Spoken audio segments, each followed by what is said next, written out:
Fan? Fan? You doing episode 3?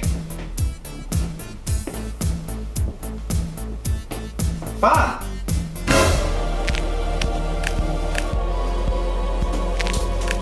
Fan?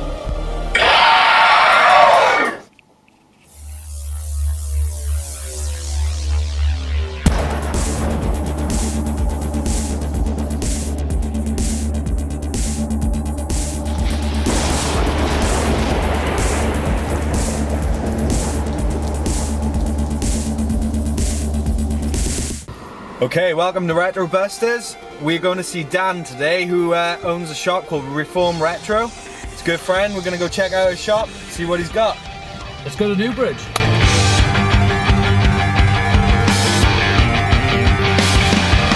Hey guys, and welcome back. Today we're in Newbridge South Wales and we've come to check out Reform Retro.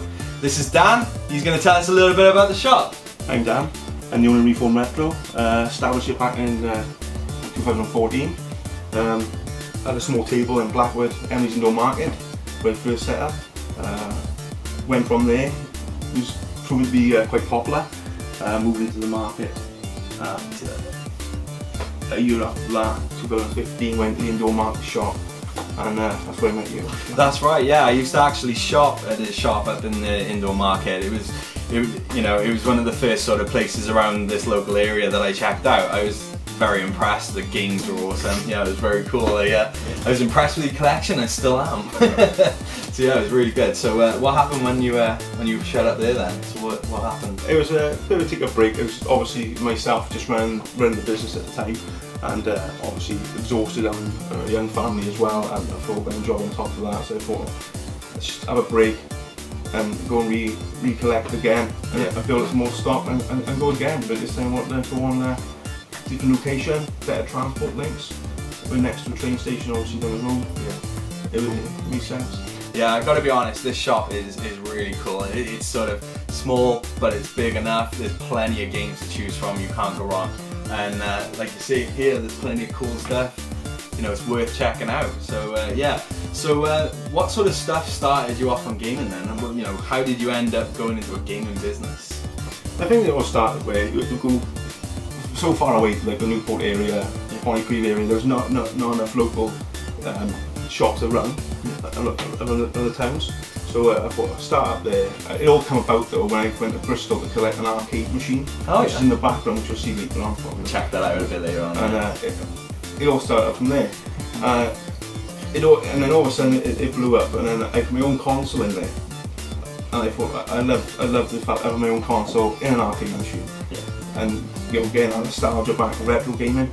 But I'm sure if I enjoy it, there's so much more people out there want to enjoy this as well. Definitely, I want to make it retro awareness. So what was the sort of game that set you off? You know, when you were a kid, did you used to play old school arcades? Yeah. What was it that set you up? What was it that started you off on your gaming adventure? You know, with stuff like that. Sonic the Hedgehog was probably a massive part of my life growing up. Yeah. Completing that a couple of years after Christmas, running upstairs, all my out, so I completed Sonic the Hedgehog, I can't believe it. But you know, I think Sonic the Hedgehog was massive. Yeah. I've always rather him than Mario, plumber. I don't know, he's a plumber to some people, he's obviously their mascot, but I love Sonic the Hedgehog. Yeah. Went from there then on to Tomb Raider and survival horror games then, Resident Evil. Yeah. And yeah, I love picking all that stuff. Yeah. Well, actually, later on we're going to discuss retro horror games and things like that. So yeah, check it out. Okay, so yeah, so what sort of stuff does the shop have to offer? What have we got here? There's plenty of PS2, that's for sure. Yeah. So there's obviously multi-buy deals on them because there's so many to go through on there. PS2, Xbox original, Xbox 360, PS3, PS1, Sega, Nintendo, N64, SNES, NES, Game Boys. It's all here, realistically, it's all here. It's got a bit for everyone. Comics, rare action figures, retro vinyl, and merchandise in the background with light guns, the Donkey Kong drum beat packs. It's got a fair plug and plays. The list can go on, honestly, it's all technical. Yeah, he's definitely got a good selection here. It's definitely worth checking out. So, yeah, no, definitely, it's a really cool place. Like I said, I was really impressed with the first shop up in Blackwood Indoor Market, and I was really happy to hear that he was opening this shop. Okay, guys, that was it. So, don't forget to check out Reform Retro on Facebook, email, and telephone. And yeah, like I said, it's been good to chill here with Dan. So, yeah, It's been great, man.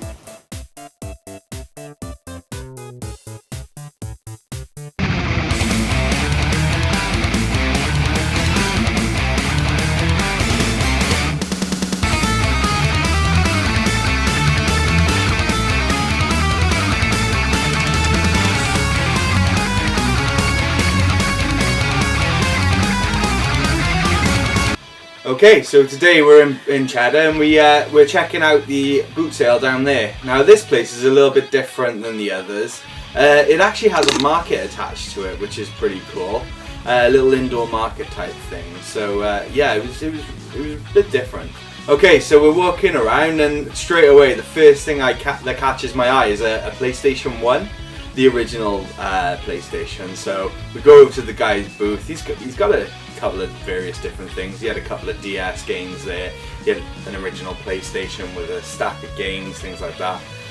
What caught my eye though was this N64 cartridge. Now, this N64 cartridge was pretty beaten up. The label was just destroyed.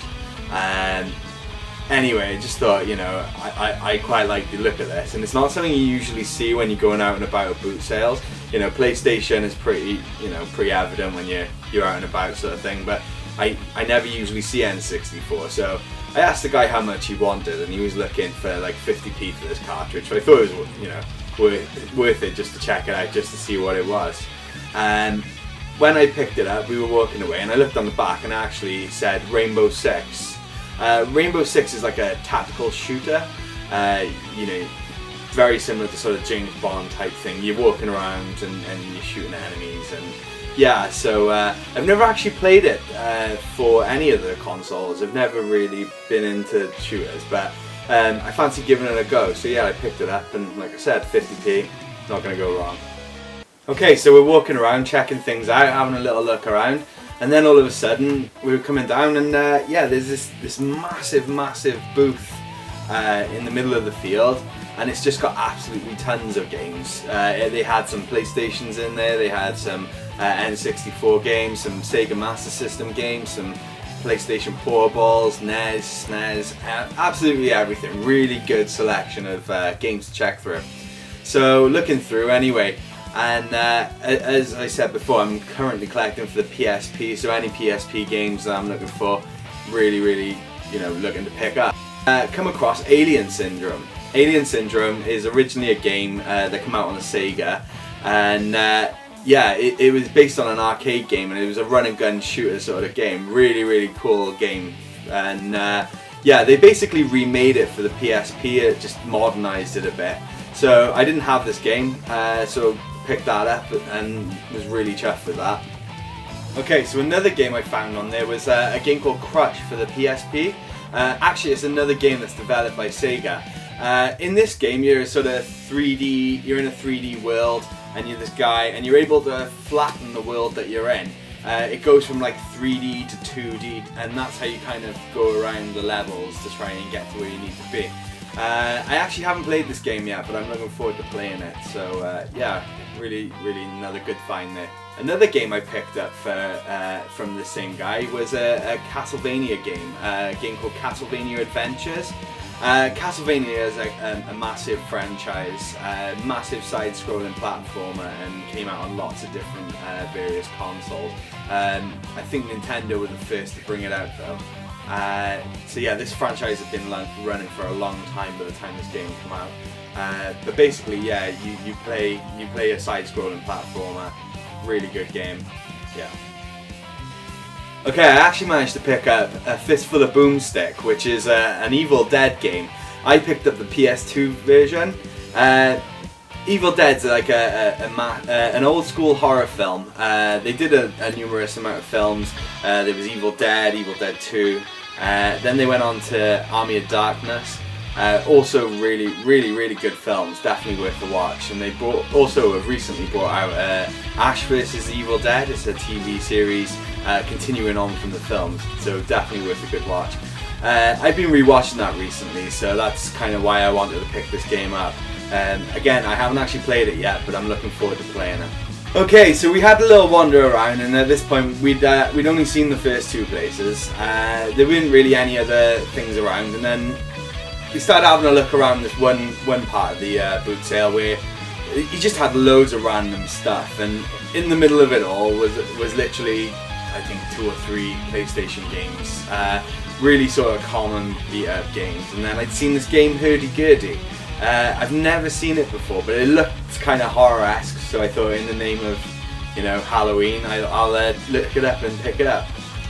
So anyway, from what I gathered, this game is a tactical puzzle game where you play in a sort of RPG element, and you play as Herdrin, who's a herder, and yeah, this town that he's in has been it's been cursed by a guy called Sordron, and yeah, he's got to go through the levels trying to herd different things, need to try and find his father. So yeah, it's a game I actually haven't picked up or played yet, but I'm looking forward to getting into that. So yeah, we're walking around, and we actually come to this store with this mother and son. He was only a little kid, but yeah, he was getting rid of some of his games, some of his Game Boy games. So anyway, had a look through and actually found Pokemon Crystal. Pokemon was a game that I remember playing as a kid. Pokemon is huge. You go around, it's like an RPG, you go around collecting little animals, little Pokemon, and train them up to battle other people, so you can fight people in gyms, get stronger. Anyway, so yeah, found this game. He only wanted £3 for it, so yeah, I took that one because Pokemon is huge right now, especially sort of like Pokemon Go and all that sort of stuff. Sort of got me thinking about Pokemon again, so really looking forward to playing that and getting back into it.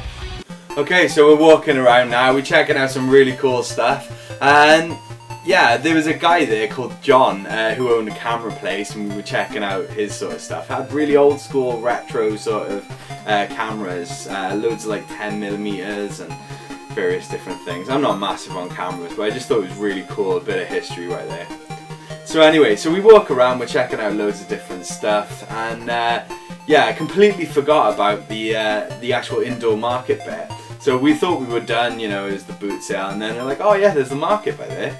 So anyway, we went in, we checked it out. The first thing that caught my eye was there was a stall again with loads of gaming stuff on there, loads of old retro systems, and yeah, it was really cool. So went up, had a little flick through some of the games, and yeah, actually managed to pick up a couple of good titles there. Didn't really pay a lot for them. They were relatively common games. Yeah, so I managed to pick up Worms Pinball. Worms is like a game that I used to play a lot as a kid. You kind of play as little worms fighting against each other and blow each other up, and yeah, it's kind of just that. But a lot of fun. I remember playing that a lot as a kid. But this is just the pinball game, so normal sort of pinball with worms. So yeah, I was really happy to pick that up. That was for the PlayStation 1, and then yeah, I was flicking through. One of the weirdest cases and covers I've actually seen for a game is a Super Buster move for the PlayStation 2. The reason why I say this, I'll put an image up now. The image is of a baby wearing sunglasses, which doesn't really make a lot of sense to me, as it's got nothing to do with the actual game. But Super Buster move, you play as you've got this little pin type thing that moves from left to right with a little ball of colour, The screen comes down from the top with all different types of various different colours, and the idea is you shoot the colour to pop the other bubbles in it. Yeah, you do that, you shoot all the colours and you try and pop the bubbles basically. A lot of fun, just an easy pick-up sort of puzzle game. So yeah, I managed to pick that up. Another game was Dave Mirror, which was a BMX game for the PS2. Just around the time that sort of Tony Hawk's come out with his skateboarding one, there was a couple of different guys that were trying to do the same thing with other sports. So you had like Sean Palmer, he did all the surfing, one where you could surf and play games with that. Dave Mirror was the BMXer guy, and yeah, basically it's similar sort of premise to Tony Hawk's, where you go around, you do tricks, but you're doing it on a BMX. So yeah, I was happy to pick that one up. Hey guys, just an update, just to let you know, Dan's moved shop since the last time we filmed there. He's now with Victoria Terrace, which is still in the Newbridge area. Definitely worth checking out. Dan plans to be holding competitions in the shop on a regular basis now, where players can play against each other on games such as Sonic, Ridge Racer, Pac-Man and FIFA, and compete on a leaderboard for monthly prizes. Definitely worth checking out, guys. Stay in touch. Okay guys, that was episode 3. I just want to say a big thanks to Dan at Reform Retro for letting us come to the shop and film. And thanks to Fan for his help in this episode. Don't forget to like, comment and subscribe. See you guys next time.